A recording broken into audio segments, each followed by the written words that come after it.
কিশোরগঞ্জের একটা ছোট্ট উপজেলা শহর, কিন্তু রাস্তায় নামলেই মনে হবে আপনি যেন কোনো জেলা শহরের বুকে দাঁড়িয়ে আছেন।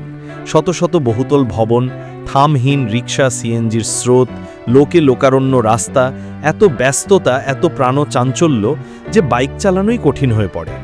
আজকে চলুন ঘুরে দেখি ভৈরবের সেই প্রাণকেন্দ্র, যেখানে ইতিহাস আর আধুনিকতা একসাথে মিশে গেছে। আজকে আমাদের যাত্রা শুরু হলো হাজী আসমত ডিগ্রি কলেজের সামনে থেকে।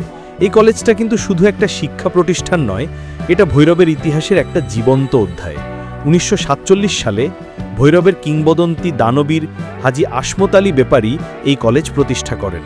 শোনা যায় কলেজের জন্য তিনি সেই সময় নিঃশর্তভাবে 35,000 রুপি দান করেছিলেন, যা তখনকার দিনে বিশাল একটা অঙ্ক। প্রায় 13 একর জমির উপর গড়ে ওঠা এই কলেজে আজ পড়াশোনা করে প্রায় 6,500 শিক্ষার্থী। দীর্ঘ 70 বছরের বেশি সময় বেসরকারি থাকার পর 2021 সালের 30 ডিসেম্বর কলেজটি সরকারিকরণ করা হয়। এটা শুধু কলেজের নয়, পুরো ভৈরববাসীর দীর্ঘদিনের স্বপ্ন পূরণ ছিল। এই কলেজ থেকেই শুরু হলো আমাদের আজকের বাইক যাত্রা। কলেজ পেরিয়ে শহরে প্রবেশ করতেই চোখে পড়ে শত শত বহুতল ভবন, একের পর এক দালান, দোকানপাট, আর তার মাঝ দিয়ে রাস্তায় গিজগিজ করছে যানবাহন, বিশেষ করে রিকশা আর সিএনজি। দেখুন, রাস্তার দুই পাশেই মানুষ হেঁটে চলেছে, অসংখ্য মানুষ। এত যানবাহন আর মানুষের ভিড়ে আমাদের বাইকের গতিও এখন বেশ ধীর হয়ে গেছে। আসলে এটাই স্বাভাবিক, কারণ ভৈরব উপজেলার লোক সংখ্যা প্রায় 3 লক্ষের কাছাকাছি, আর এই পুরো এলাকা মেঘনা নদীর তীরে একটা গুরুত্বপূর্ণ বাণিজ্যিক ও পরিবহন কেন্দ্র হিসেবে পরিচিত। রেলপথ আর নদীপথ দুটোরই সংযোগস্থল হওয়ায় এখানে ব্যবসা বাণিজ্য বরাবরই জমজমাট। আমাদের বাম পাশে এখন দেখা যাচ্ছে উপজেলা পরিষদ কমপ্লেক্স। এখান থেকেই পরিচালিত হয় ভৈরবের সমস্ত প্রশাসনিক কার্যক্রম। উপজেলা নির্বাহী অফিসারের কার্যালয় থেকে শুরু করে বিভিন্ন সরকারি দফতর, সব কিছুই এই কমপ্লেক্সকে ঘিরে। সত্যি বলতে এই ব্যস্ততা দেখে বোঝার উপায় নেই যে এটা একটা উপজেলা শহর। মনে হয় যেন কোনো জেলা শহরের প্রাণকেন্দ্রে দাঁড়িয়ে আছি। উঁচু দালান, ব্যাংক, বিমার শাখা, দোকানপাট, হাসপাতাল, ক্লিনিক, সব কিছুই এখানে হাতের নাগালে। ভৈরবের এই রূপান্তরের পেছনে আছে দীর্ঘ ইতিহাস।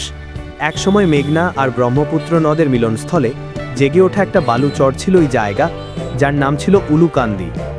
দেওয়ান ভৈরব চন্দ্র রায় এখানে জনবসতি গড়ে তোলেন, আর ধীরে ধীরে এই চরাঞ্চলই পরিণত হয় আজকের ভৈরবে। 1906 সালে এখানে থানা প্রতিষ্ঠিত হয়, আর 1983 সালে সেটি উন্নীত হয় উপজেলায়।